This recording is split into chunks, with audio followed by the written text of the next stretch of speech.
Bonsoir, merci de nous rejoindre sur TV Fil 78 pour une nouvelle édition du journal de la rédaction. Il est 18h si vous nous suivez en direct comme chaque soir du lundi au vendredi. Et voici les titres de ce 11 septembre. Non à une intercommunalité à 800 000 habitants, c'est le cri des élus locaux des Yvelines. Après l'annonce du préfet d'Île-de-France, Jean Daubigny souhaite regrouper Plateau de Saclay, Saint-Quentin avec une partie de l'Essonne. Le maire de Coignères, Henri Pailleux, qui défend sa communauté de communes des étangs, sera en plateau tout à l'heure avec nous. La FSU qui défend, elle, la fonction publique se fait entendre. Avec plusieurs syndicats, elle dresse un premier bilan de cette rentrée. Et le premier constat, il est de plus en plus difficile de recruter des enseignants. Le Ciné7 à Elancourt dresse d'ores et déjà un premier bilan très positif de cette année. Fermé pendant presque 2 ans, il a réussi à reconquérir son public en profitant d'une bonne programmation. Cela fait aujourd'hui 13 ans depuis le 11 septembre 2001 que les 2 tours jumelles du World Trade Center se sont effondrées. Le commandant des sapeurs-pompiers des Yvelines, Sébastien Frémont, vient de sortir un nouvel ouvrage, le deuxième consacré aux pompiers de la ville de New York. Il se rend chaque année sur les lieux pour rendre hommage aux 300 pompiers qui ont disparu ce jour-là. Il participe aux cérémonies. En ce moment, en 2001, les pompiers yvelinois étaient partis épauler leurs homologues américains. William L. a échangé avec lui cet après-midi par téléphone. Ça nous semble et ça me paraît normal de venir leur rendre hommage. C'est évidemment à chaque fois une émotion très vive. Ce matin, donc à 8h46 et à 9h03, heure de New York, donc plus 6 pour vous, on a observé une minute de silence, d'ailleurs avec des collègues et amis policiers français qui se trouvent ici pour les mêmes raisons que nous. Et là, à l'instant même, nous arrivons à Brooklyn pour participer à une messe. Et à 14h, il y a une cérémonie officielle au quartier général des pompiers de New York. Et pour finir, le tour de lumière qui symbolise les 2 tours jumelles qui se sont effondrées il y a maintenant 13 ans, qui illumineront le ciel de New York toute la nuit la semaine prochaine. Et j'ai rendez-vous avec le grand chef des pompiers de New York pour venir témoigner du soutien des pompiers des Yvelines comme chaque année et continuer à faire perdurer cette relation amicale et fraternelle. Un partenariat signé aujourd'hui entre la société Aegis et l'université de Versailles-Saint-Quentin en Yvelines. L'objectif est de rapprocher ces deux entités, de faciliter les contacts. L'accord cadre qui a été signé avec le département universitaire de droit juridique prévoit la mise en place de conférences pour les étudiants. Une politique d'accueil des doctorants va également être menée et des stages de fin d'études proposés aux étudiants de Master 2. Était présent le PDG du groupe d'ingénierie et de conseil, le président de l'université de Versailles-Saint-Quentin et la doyenne de droit et de sciences politiques Sandrine Clavel. Ce sont les étudiants à qui on aura montré concrètement le monde de l'entreprise et puis ils nous aideront à traiter nos problèmes juridiques et on espère que ils seront intéressés à poursuivre une carrière chez nous ou ailleurs à proximité d'ingénieurs, donc de métiers techniques et que la technique et le droit se rencontrent bien. Il y a un point très important qui est le développement de ce que nous appelons les conventions CIFRE, qui sont des bourses de doctorat et qui permettent aux étudiants de faire ce qu'on appelle des thèses professionnelles, c'est-à-dire de faire une thèse pour devenir docteur de l'université et en même temps de faire cette thèse en entreprise avec un financement de l'entreprise dans l'objectif de servir au mieux les intérêts de l'entreprise. Le préfet de la région Île-de-France a présenté le 28 août dernier un schéma régional aux membres de la commission régionale de coopération intercommunale. Point de départ d'une concertation au sein de cette nouvelle instance sur l'évolution de l'intercommunalité en Grande Couronne. Pour notre secteur, le projet engloberait Saint-Quentin en Yvelines, Versailles-Grand Parc, Morpa-Coignères, Plaisir et une partie de l'Essonne. Une intercommunalité à près de 800 000 habitants. Les élus locaux ne sont pas favorables à ce projet. Catherine Zulato nous donne quelques précisions. Une intercommunalité à 800 000 habitants allant de Plaisir, Versailles-Grand Parc, Saint-Quentin-en-Yvelines jusqu'à Massy, trop grande. Pour le président de la Casquisse, cela n'a pas de sens. C'est une très mauvaise idée de vouloir faire un territoire aussi gigantesque. Je rappelle que 800 000 habitants, ça serait la plus grosse intercommunalité de France. Comment trouver une gouvernance équilibrée d'un territoire qui comprendrait des communes comme la Verrière, des communes comme Orsay, et on irait jusqu'à Vissou, on irait jusqu'à Linas-Montlhéry. C'est complètement fou. Je vous rappelle quelques chiffres. Notre degré d'intercommunalité au niveau de Saint-Quentin est de 50%. Notre intégration intercommunale est de 50%. Versailles-Grand Parc est à 15%. La CAP, c'est à peu près pareil. Et Europe-Essonne peut-être à 17%. On regarde un petit peu la différence qu'il y a. Le président de la communauté d'agglomération rappelle qu'ils sont membres du plateau de Saclay et il estime que le travail commun est déjà bien entamé.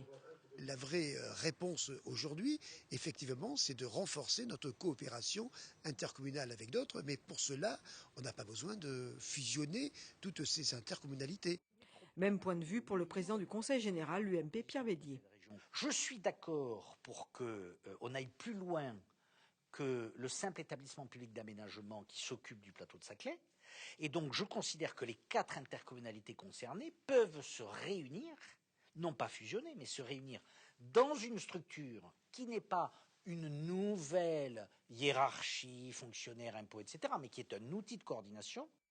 À gauche, on s'interroge également sur ce projet de large intercommunalité. Le maire de la Verrière souhaiterait plutôt valoriser l'existant. La proposition du préfet ne me semble pas d'actualité. En tout cas, nous n'en sommes certainement pas là. Aujourd'hui, la question, c'est d'avoir un élargissement tel que la loi nous y contraint, un élargissement, et cet élargissement doit se faire en fonction des projets immédiats. Les élus de gauche de l'agglomération ont plaidé pour une intercommunalité qui s'élargit sur le périmètre de l'Oyenne, donc plutôt du côté Saclay, et l'intégration de Maurepas, c'est une position sur laquelle nous nous sommes mis d'accord avec le maire de Trappes, le maire de Guyancourt et le maire de Magny. C'est la position que nous défendons au sein de l'agglomération. Du côté de l'Essonne, les dents grincent également. Ils ne veulent pas notamment de la dette de 50 ans en Yvelines. Les élus réunis au sein de la commission régionale de coopération intercommunale se seraient déjà prononcés contre ce rapprochement. D'ici 3 mois, le préfet de région devrait rendre son arbitrage. Et pour parler de ces projets de super intercommunalité, je reçois Henri Pailleux. Bonsoir. Bonsoir. Le maire de Coignières, ville qui fait figure de petit poucet au milieu de cette peut-être future grande intercommunalité de 800 000 habitants. Pour l'instant, vous appartenez à la communauté de communes des Étangs et vous souhaitez la défendre, cette communauté de communes. Vous avez même fondé un collectif, on va y venir. Mais tout d'abord, votre réflexion sur cette idée de réforme territoriale, de regrouper, de fusionner, d'élargir ce qui existe déjà. Oui, écoutez, moi je vous remercie de me poser cette question parce que je dirais c'est l'avenir tout simplement de la France qui est en jeu dans une affaire aussi importante. Il faut savoir donc que depuis le début des années 90, lorsqu'a été pour la première fois prononcé le mot d'intercommunalité, après mûre réflexion, j'étais immédiatement et rapidement vent debout, je dirais, contre cette idée de faire des intercommunalités en France. Et à l'occasion de mes vœux aux personnalités, j'y revenais régulièrement. Ceci étant dit, parle toujours, tu m'intéresses. Est arrivée la loi Chevènement, je passe dessus, et puis ensuite la loi Sarkozy, donc qui fait que en 2010, il y avait approximativement en France 18 000 communes qui étaient en intercommunalité, c'est-à-dire à peu près la moitié des 36 000 communes que l'on décompte en France. Et à partir de cette loi 2010, plus aucune commune ne pouvait rester isolée, et nous étions donc dans l'obligation de rentrer en intercommunalité. L'intercommunalité que vous avez rejointe il y a voilà. peu, vous l'avez fait de force finalement. Vous ne souhaitez pas, vous auriez préféré rester tout seul. C'est ça. La loi, c'est la loi. J'avais réussi à défendre auprès de Michel Jaud, préfet des Yvelines, une communauté de communes à 2. Coignières, Maurepas, ça m'allait bien, c'était assez cohérent. Maintenant, ceci étant dit, bien évidemment, en matière de gouvernance, ça posait des problèmes. Et lorsque l'actuel préfet, donc M. Corbin de Montgou, est arrivé à la préfecture de Versailles, il a décidé de casser l'intercommunalité qui avait été mise en place donc par Michel Jaud, à savoir également que la communauté de communes des Étangs rejoignait dans son projet la communauté de communes de Plaine et Forêt d'Yvelines que gère Jean-Frédéric Poisson. Là-dessus, donc, le nouveau préfet arrive, il casse tout, et il décide d'autoriser 2 communes de la communauté de communes des Étangs de rejoindre celle de Plaine et Forêt d'Yvelines, et il décide, en lieu et place, de rattacher la communauté de communes des Étangs Coignières et Maurepas. Ça, c'était le 1er janvier 2014. Et maintenant, le préfet de région qui annonce qu'il faudrait regrouper encore plus largement. Avant d'en arriver là. J'ai manqué encore une étape. Oui. Non, simplement ce que je voulais dire, donc, c'est que depuis le 1er janvier, on travaille activement au sein de la communauté de communes des Étangs, qui est une communauté de communes, on va dire, à taille humaine, avec 38 000 habitants. On s'entend bien, ça marche bien. Et là-dessus, donc, ça fait pas 9 mois qu'elle est créée, aujourd'hui, on remet tout ça en cause. Et là-dessus, donc, quand je suis rentré de vacances fin août, j'ai été stupéfait, je dis bien stupéfait, et je ne décolère pas depuis, donc de voir ce que le préfet de région voulait mettre en place, à savoir donc éclater la communauté de communes des étangs, rattacher le Perret, les Essarts et les Bréviaires à Plaine et Forêt d'Yvelines, et ensuite de rattacher Coignières et Maurepas, alors là, à une mégapole de 800 000 habitants, c'est absolument fabuleux. Saclay, Versailles-Saint-Quentin, une partie de l'Essonne aussi, Versailles-Grand-Parc. Pour aller du nord au sud et pour aller de l'est à l'ouest, il faut faire, les jours où il y a des embouteillages, il faudra 3 heures, je dirais, pour arriver d'un bout à l'autre de cette mégapole. Et je suis, je dirais, parfaitement scandalisé. Ce qui gêne dans tout ça, en fait, ce qui a amené cette réflexion pour le préfet de région, c'est qu'il y a trop d'intercommunalités. 93 en Ile-de-France, il veut les réduire à 63. À l'heure des économies, ça peut sembler légitime, finalement. Oui, légitime, ça c'est vous qui le dites. Est-ce que ça peut permettre de faire des économies? Non, attendez, alors là, justement, non, il faut quand même être sérieux. Je vous dis, moi, que tout ce montage je dirais, sur l'intercommunalité d'une part, sur la réorganisation territoriale avec la suppression des départements, la réduction du nombre de régions, tout ça, ce n'est que des projets de technocrates en col blanc, et je les dénonce fortement.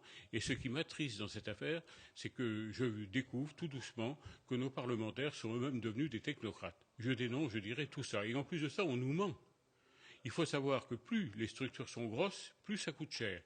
Philippe Séguin, en 2006, alors que la France était pour une moitié en intercommunalité, avait fait le bilan de l'intercommunalité.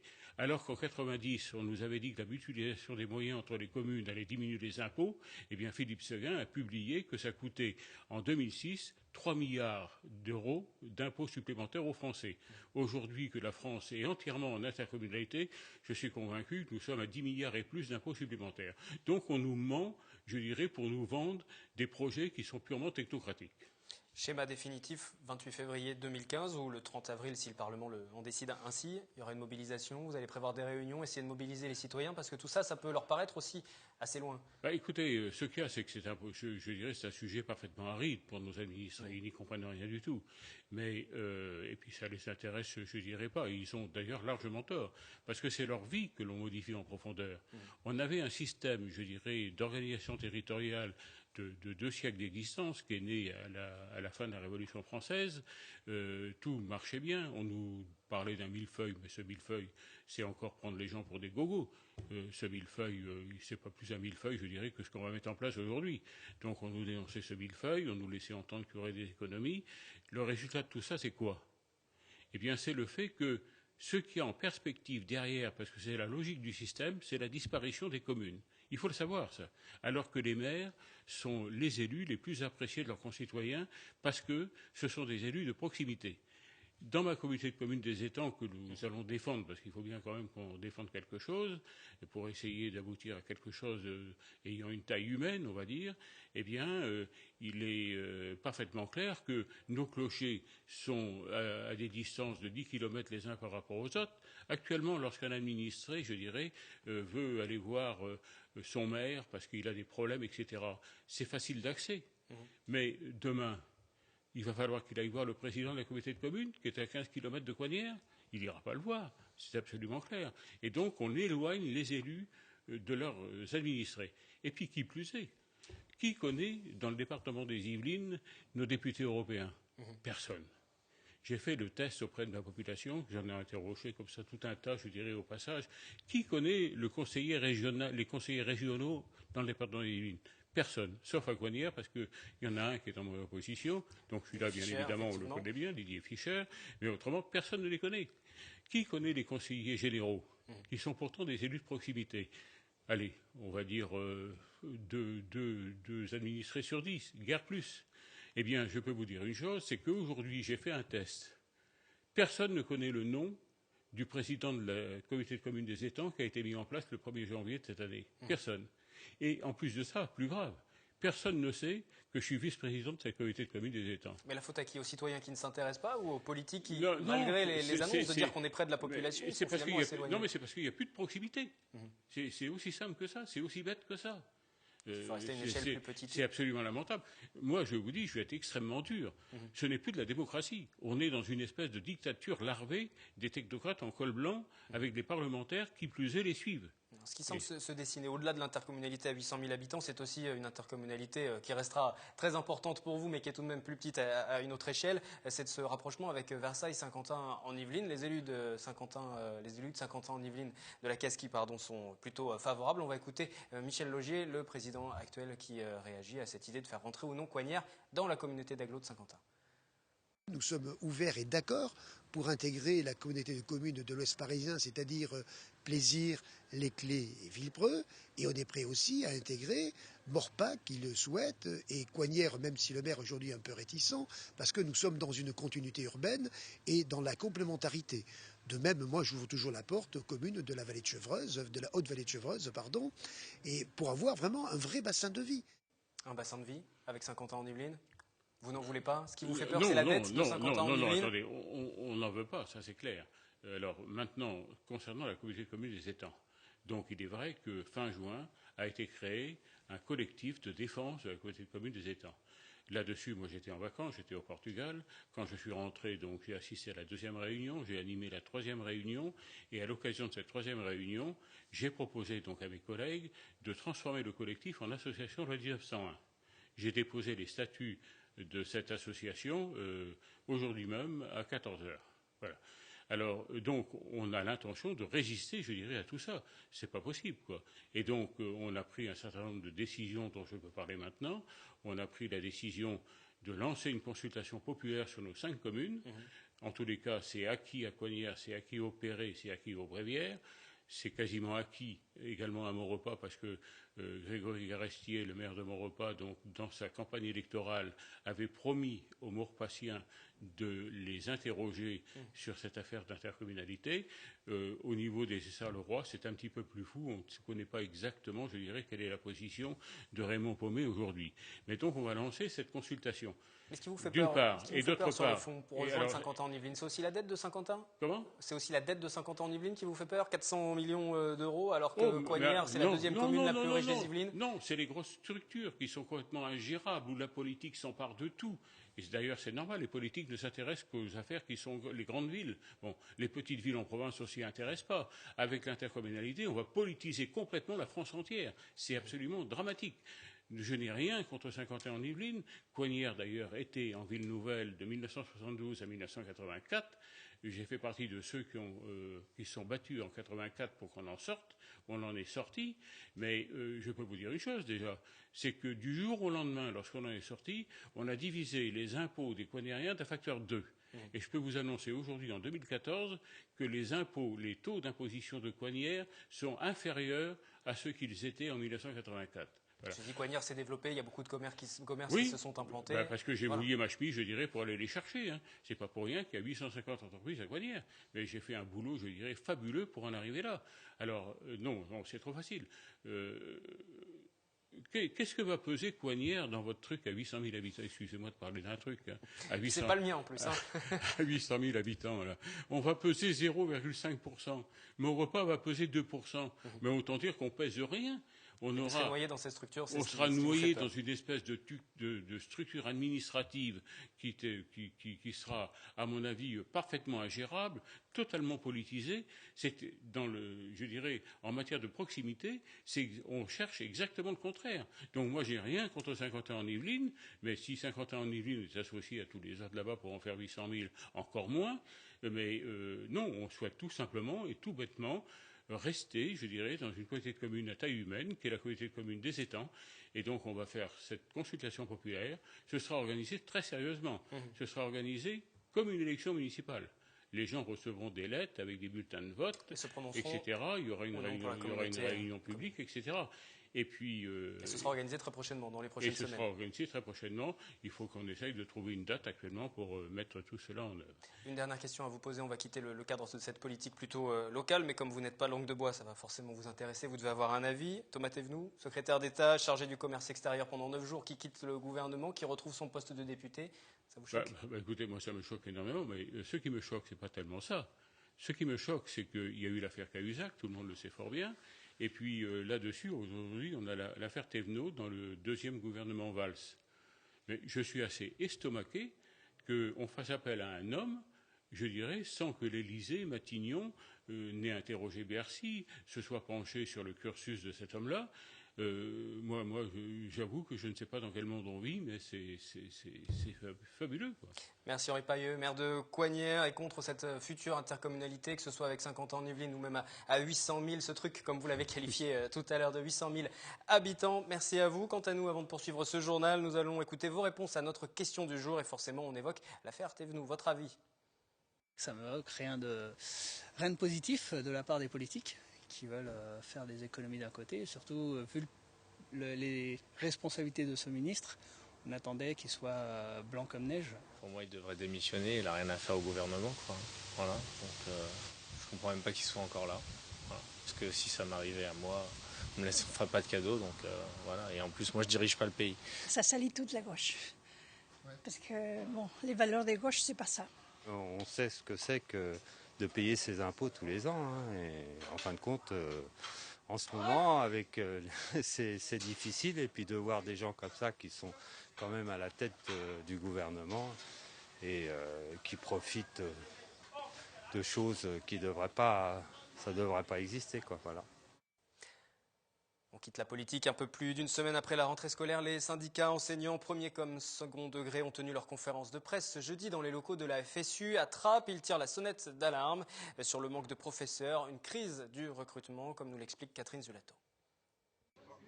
4 heures de philo au lycée d'hôtellerie et de tourisme de Guyancourt, 8 heures de technologie au lycée Champollion à Voisins-le-Bretonneux, pas de professeur d'allemand au collège de la Clé-Saint-Pierre à Elancourt, 20 heures de mathématiques non pourvues au lycée Émilie de Breteuil à Montigny. Voici quelques exemples relevés par le syndicat du secondaire, le SNES, à l'occasion de cette rentrée 2014. Des emplois ont pourtant été créés. Des créations d'emplois, certes, mais qui ne couvrent pas ou à peine les hausses des effectifs. La deuxième problématique, c'est de pourvoir ces emplois, étant donné qu'on a de gros problèmes de recrutement. Et donc, rien que sur l'Académie de Versailles, 300 postes d'après le rectorat qui ne sont pas pourvus suite au concours.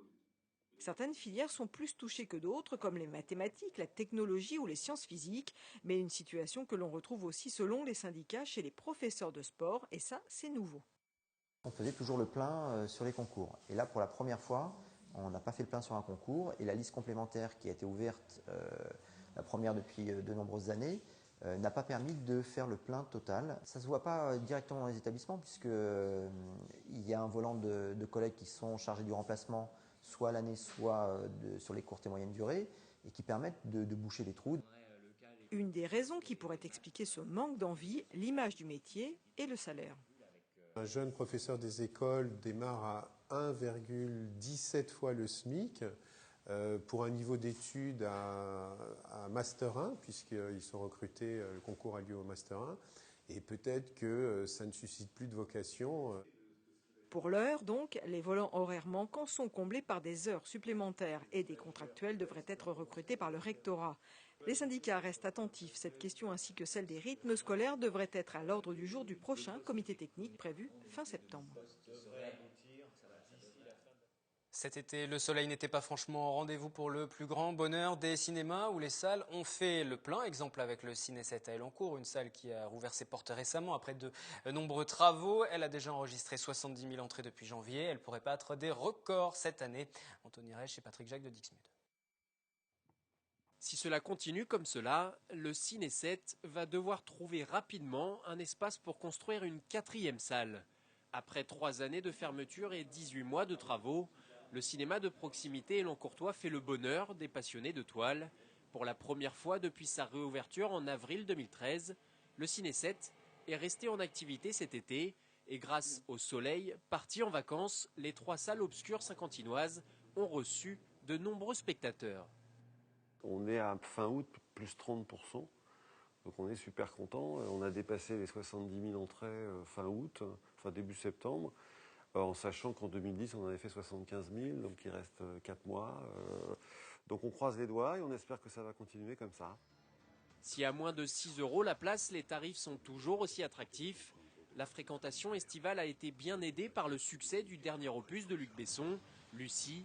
Fin août, la science-fiction a dépassé les 4 millions d'entrées au niveau national et est devenu le plus gros succès de l'année en langue anglaise.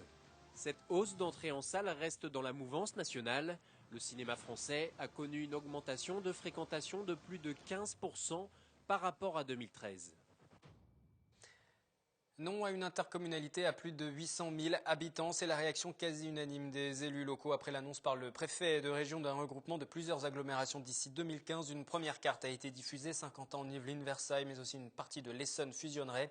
Au milieu, la petite ville de Coignières qui tient à son indépendance, comme l'a expliqué le maire Henri Pailleux, invité du journal ce soir. Interview à revoir sur notre site internet. Henri Pailleux qui pour l'instant ne veut même pas entendre d'un rapprochement avec Saint-Quentin en Yvelines. Fin du journal pour ce soir, on se retrouve vendredi, même heure pour un nouveau point complet sur l'actualité.